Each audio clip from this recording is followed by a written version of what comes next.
Welcome back to New Rockstars. I'm Erik Voss, and this is a breakdown of 20 more Easter eggs and details that I found after rewatching Black Panther Wakanda Forever. Yes, I already spent over 40 minutes analyzing this movie's deeper layers of meaning in our opening weekend breakdown, but the more time I spend with Wakanda Forever, the more I find reasons to love it. From subtle tributes to Chadwick Boseman to secrets in the production design, there's so much more to talk about, so let's go! Actually, take it away, Riri! Let's go! And thanks to Boxu for sponsoring this video, more on their tasty offerings later. First, Shuri's opening words of this film. Boss, time is running out. Please allow me to heal my brother of this illness and I will never question your existence again. Now, I discussed before how this opening prayer paints Shuri as a non-believer at the beginning of this film, but I also love how this parallels T'Challa in Civil War after T'Chaka was killed.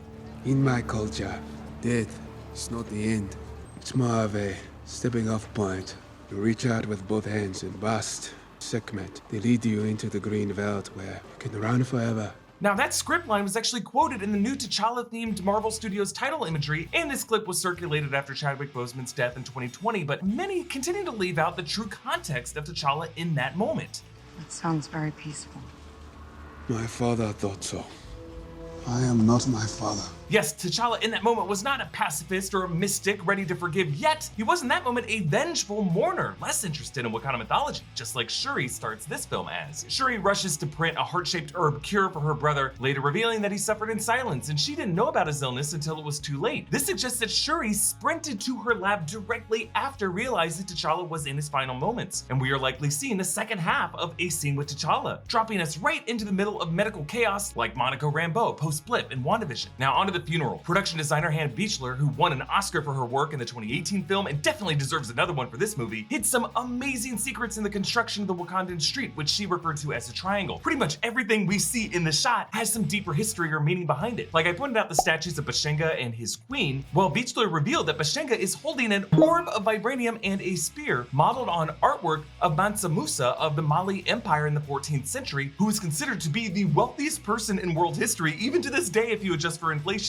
And I will add that in the final act of this movie, M'Baku replaces his broken staff with one that clutches an orb of vibranium, perhaps foretelling his coming role as a new ruler of Wakanda. Meanwhile, the statue of Bashenga's queen, Beachler reveals, has her palms facing outward, symbolizing truth, honesty, and openness. Now, one of my favorite new details is beyond the gate, you can barely see a hut, which is actually a recreation of the famous hut where Nelson Mandela was born. Now, T'Challa, both in the MCU and more recent comics written by authors like Ta-Nehisi Coates, was definitely inspired by Nelson Mandela, down to Marvel Studios choosing the South African Xhosa spoken by Mandela as the spoken language of Wakanda. Now in that shot of the billboard showing T'Challa with the Wakandan that translates to "The Panther King forever lives in us and rests with the ancestors," in a past trailer breakdown I also translated the letters on that yellow building to mean Wakandan architects, and now we know the names beside it actually translate to Jack Kirby, Hannah Beachler, Marley Arnold, and Kelsey Brennan. Jack Kirby, of course, the comics writer who co-created Wakanda and a Black Panther character, Beachler the production designer, Marley Arnold is the art director of this film, and Kelsey Brennan is the graphic designer who put a lot of work in all of this. And Beachler even said that the architectural models inside of that building are inspired by buildings from Marvel Comics, and these are actual settings from Fantastic Four and Secret Wars. Secret Wars being the end destination for everything right now. Now in the procession behind Ramonda and Shuri is a cameo by Baba Mal, the drummer who plays the talking drum on these films. I already mentioned how Jabari Exum is a guy who plays the water drum at the water gate of Wakanda. Actually, on Ramonda's way back from the UN into Wakanda, the Royal Talon fighter we see on the inside as Okoye pilots it, this has actually been redesigned with a new interior including a purple suede couch. The colors and patterns are inspired by the peafowl, the Congo peacock. Now, in the breakdown, I talked about how Riri's dorm door mentions the Collatz conjecture. That's one of the most famous unsolved problems of mathematics. But to clarify, Riri actually wrote here, solve or don't knock, which is basically saying don't knock. But the fact that Shuri enters anyway may hint that Shuri has in fact solved this. Now, in the scene, Riri references a metallurgy professor who knew about her vibranium detector project and said that she wouldn't be able to build one, but Riri didn't know that the CIA had this. So maybe this professor was someone sus. Thursday's Inside Marvel will actually explore whether that could have been someone important, like a Victor Von Doom PhD. Now, after Riri throws a floor heater at them, Okoye jokes to Shuri about Namor. Good luck defeating him with a heater, which sets up how Shuri and Riri actually will defeat Namor in the final act, dehydrating him with heaters, preventing him from absorbing moisture via diffusion. Boxu is hands down the best Japanese snack subscription. They work with family businesses all across Japan to deliver a new theme of authentic treats every month. The first box will be Seasons of Japan, but after that you'll get a new monthly theme just like this one. This month's theme is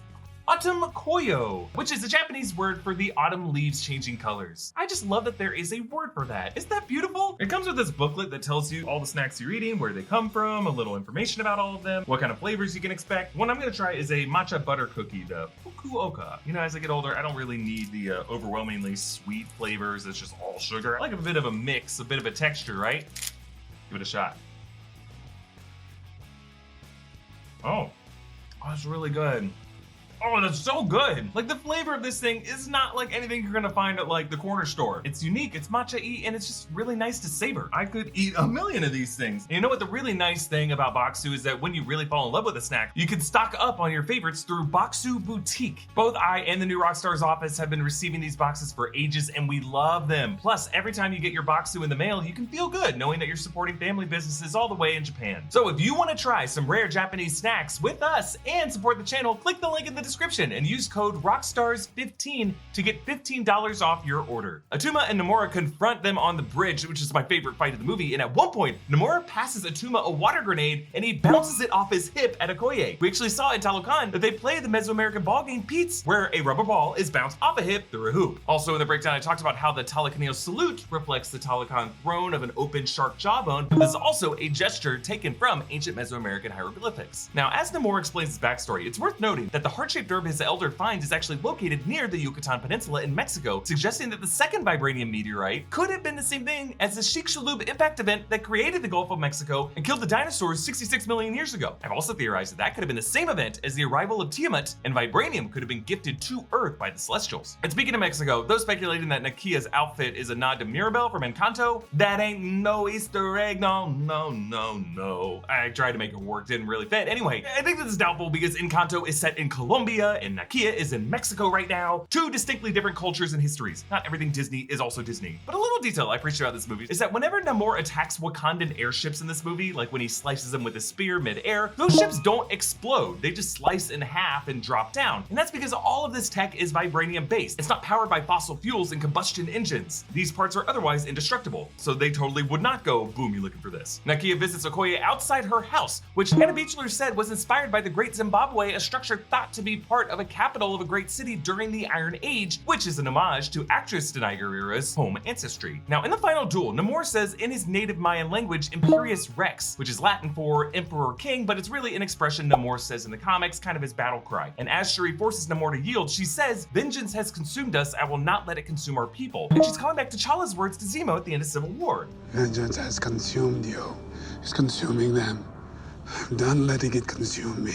And in that moment, we saw T'Challa's claws retract, a contrast to Shuri's claws coming out when she first charged at Namor. Now, two number-based Easter eggs that we'll close out with. The home in Haiti, where Shuri greets Nakia in the final scene, is numbered 1804, and 1804 is the year Haiti gained independence from France. And this independence effort, of course, was led by Toussaint Louverture. Again, I'm sorry for my French/Haitian pronunciation. It's terrible, I know. But this guy, awesome, Black Napoleon, father of Haiti, whom Nakia and T'Challa took T'Challa Jr.'s Haitian name from. And in the penultimate scene, when Okoye rescues Everett Ross, his transport van license plate reads CB 112976, which is a tribute to Chadwick Boseman, CB, whose birthday was November 29th, 1976. I love this detail. Now that's all the new stuff I found. If I didn't mention it in this video, it's probably in the other big breakdown that I did over the weekend. Go check that out. You can follow me on TikTok, Instagram, and Twitter at EA Voss. Follow New Rockstars, subscribe to New Rockstars for more analysis of everything you love. Thanks for watching. Bye.